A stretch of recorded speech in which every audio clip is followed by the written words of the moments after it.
Hey everybody, it's Jason with Parallel Reality. Coming back with you here today with an article from August 10th from Outkick, and this is different than the usual thing. I just thought it'd be nice to break up the monotony of just bad news, political stuff all the time. And the article is called Happy Birthday to Red Dawn, the greatest pro-America film ever made. I don't necessarily know about that, but let's go ahead and see what the author has to say. Red Dawn, in case you don't know, excuse me. It was from 1984. I was 6 when it came out. No, I do not remember the first time I saw it, but I've seen it many, many, many, many, many times. If you don't know anything about it, it'll go through that in the article, but it's pretty much like every young actor of any significance is in that movie, or at least it's got a hell of a cast, like Patrick Swayze, Leah Thompson, Jennifer Grey, Charlie Sheen. Yeah, so it's a really good young cast in that movie. So let's go ahead and dive right in. It says, it's officially been 39 years since Red Dawn hit theaters, and millions of Americans celebrated the most patriotic film ever made. The classic film with Patrick Swayze, Charlie Sheen, Jennifer Grey, Leah Thomas, or it's Leah Thompson, not Leah Thomas. That's the swimmer dude. And Powers Booth, I'm forgetting about Powers Booth. Yeah, he was in the no, if you haven't seen the movie, quick spoiler, but he's only in the movie for like 10 minutes. The theaters on August 10th, 1984. Nearly 4 decades later, still lives on as a cultural icon in cinema. Now, why couldn't we just wait till like, a year from now and do a 40th anniversary thing? I don't know, but okay. Says the plot is simple. Dirty, disgusting communists invade America during a time of intense tensions between East and West. They take over Calumet, Colorado, and a group of high school students take to the mountains to carry out guerrilla warfare against the invaders. And if it doesn't get your blood pumping, you might want to check your pulse to make sure you're alive. Well, there's nothing there that really does. But I mean, yeah, you're taking out dirty, disgusting communists. Yeah, okay, that's good. That's always a good thing. Here's the trailer. We're not going to play it. If you haven't seen the movie, you should. It's a good little movie. So yeah, so it says Red Dawn has withstood the test of time. Most movies hit the theaters, do well or don't, and then are quickly forgotten about. Not Red Dawn, not at all. Yeah, people still do talk about that. So it's been almost 40 years and people still talk about Red Dawn all the time. Oh, I'm telepathic here, reading the same sentence. That was in my brain. Yay. Mostly because I try to bring it up in literally every conversation, every single conversation I'm in, but the reason for it being brought up doesn't matter.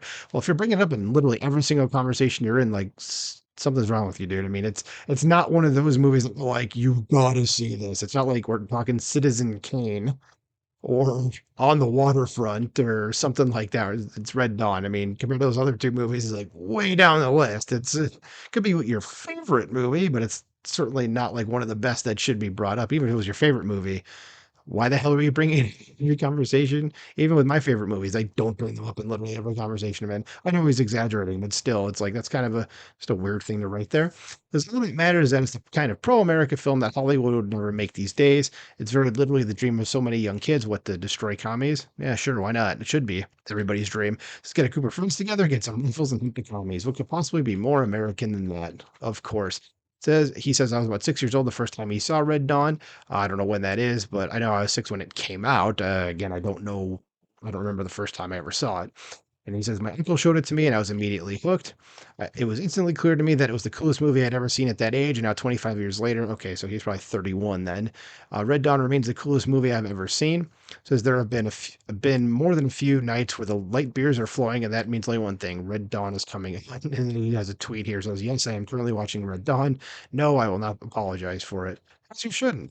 Says the classic 1984 film makes you proud to be an American. Yeah, because it is definitely pro-America. It says, unfortunately, most of what Hollywood releases is garbage these days. It's woke and anti-American trash that preaches politics instead of just entertaining. But the 1980s were different. Back then, Hollywood just wanted to tell fun stories and not much else. Nothing did the job better than Red Dawn. And by the way, because I did read this article, I don't think it says it in here, but the man who wrote and directed it is a man named John Milius. His daughter Amanda is very active on Twitter and in conservative circles. She directed the movie or the documentary thing, the plot to what was it the uh plot against the president. That was it. So she's active in this sort of stuff too. But yeah, just to say that that's who it was. And John Milius is a major conservative figure, and I think he was also like the president of the NRA for a long time as well. And I think he might still even be alive. He's not active though. He might still be alive, or he just recently passed away. Sorry, I don't know. But he does other stuff too, so, obviously. So go check out everything that he does. Why not? So Ronald Reagan was president, the country was trending up, and people were proud to be Americans. Yet the Soviet Union still existed and was still incredibly menacing. The film was a perfect fit for the time. That's very true, right in the mid 80s. As communist comes from the war with America and it's left to Jed Eckert, that's Patrick Swayze's character, and a ragtag team of teenagers to save the country. Anyone who watches the scene where they go to the store and load up, that's like, that's this scene right here. It's like 10 or 15 minutes into the movie and doesn't immediately feel Pride for America should be put on a watch list. So on this fine day, crack open a cold one, fire at the TV, and watch a bunch of teenagers kill communist invaders. Happy birthday, Red Dawn! It's the one film you can always count on to remind you how awesome America is. I'm sure there are lots of other awesome American movies. I don't necessarily would say this is the greatest pro-American film ever made. I don't know what would be, to be perfectly honest, but I'd have to think about that for a bit. But what do you think the greatest pro-America film ever made is? Do you like Red Dawn? Do you think it's a good pick for that? Let me know what you think about Red Dawn in the comments below. Like, share, subscribe. Talk to you soon. Bye.